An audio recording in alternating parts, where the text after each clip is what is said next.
হবে। আরাম মানে হলো আল্লাহর অপছন্দনীয় জিনিস। আল্লাহ যেটা অপছন্দ করেন আপনাকে ছাড়া লাগবে, আল্লাহ যেটা পছন্দ করে আপনার ধরা লাগবে, মন যদি নাও চায় আল্লাহকে পাওয়ার জন্য। জোরে বলুন, হারাম ছাড়া লাগবে। আপনি অল্প ইবাদত করবেন, আপনি তাহাজ্জুদ পড়বেন, আওয়াবিন পড়বেন, ইশরাক পড়বেন, সবকিছু করবেন, কিন্তু আপনার বিবি, আপনার বেটি স্কুলে যাবে, আপনার বিবি বেপর্দা হয়ে মার্কেটে যাবে, আপনি যতই বড় পীর সাহেব হন না কেন, যতই বড় আলেম হাফিজ কারি মুফতি হন না কেন, যতই বড় হাজি আর গাজী হন না কেন, আপনার নামটা আল্লাহ দাইয়ুসের খাতায় তুলবে। আল্লাহর নবী বলেছেন আদ-দাইয়ুসু লা ইয়াদখুলুনাল জান্নাতা আবাদান, কখনো জান্নাতে যাবে না দাইয়ুস। দাইয়ুস কাকে বলে? যে নিজের পরিবারের অশ্লীলতাকে মেনে নেয়। নিজের মেয়েটা জিন্স পরছে, যখন প্রাইভেটে যায় মাথার চুল খুলে যাচ্ছে, নিজেকে দরবারের বড় ভক্ত বলি। ভাইজান, কথাটা রাগ করে নিবেন না, আমি আপনাকে বলছি, নবীর কথা শুনিয়ে যাচ্ছি, নিজেকে শুধরে নেন, কারণ এখনো সূর্য পশ্চিম দিক থেকে উঠছে না। এর মানে হলো তওবার দরওয়াজা এখনো খোলা আছে। আপনি যা ভুল করেছেন পূর্বে মাপ চান, আল্লাহ মাফ করে দিবে। শুধু মাফ করবে তা নয়, ওই যে গুনাহগুলো মাফ করে দিয়ে ফাঁকা জায়গা থাকবে তা না, আল্লাহ ওই ফাঁকা জায়গাটা সব দিয়ে ভরপুর করে দিবেন। জোরে বলুন। তাহলে নিজের বিবিকে পর্দায় রাখতে হবে, পারবেন ইনশাআল্লাহ? নিজের বেটিকে পর্দায় রাখতে হবে। বেটি স্কুলে যাচ্ছে সাইকেল চেপে, মাথায় ওড়না নাই, 18-20 বছরের মেয়ে। কখনো তুমি বললে না মা এভাবে যেও না, এটা কোরআনের হুকুমের বাইরে? কখনো কি বলেছি?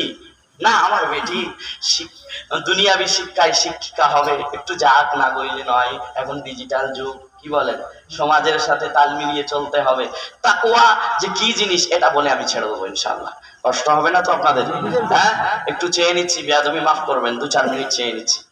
যে কথাটা বলতে বলতে এত ধরে আসলাম, তাহলে দাইয়ুস, আপনি নামাজি হলেও আপনার মেয়ে আপনাকে টানতে টানতে জাহান্নামে নিয়ে যাবে। কারণ মদিনাওয়ালা নবী বলেছেন, এক নারী যদি জাহান্নামে যায় 4 জন পুরুষকে জাহান্নামে নিয়ে যাবে। কয়জন?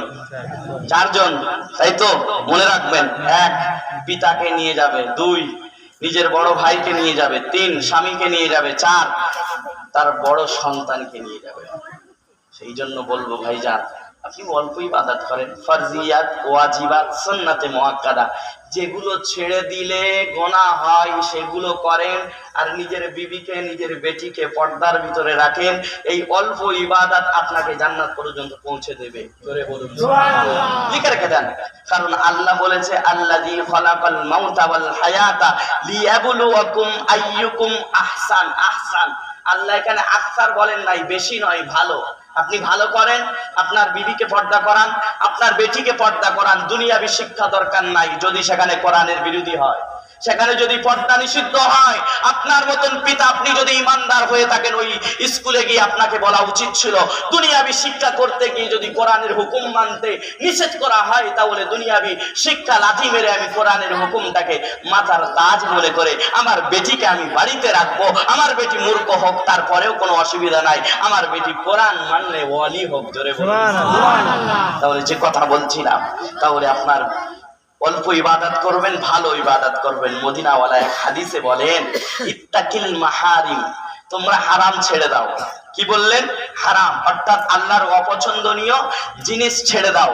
তাকুন আবাদান নাস, তাহলে মানুষের মধ্য হতে থেকে সর্বশ্রেষ্ঠ ইবাদতকারী বলে গণ্য হয়ে যাবে তুমি। জোরে বলুন সুবহানাল্লাহ। হারাম ছাড়তে হবে, অপছন্দনীয় জিনিস ছাড়তে হবে।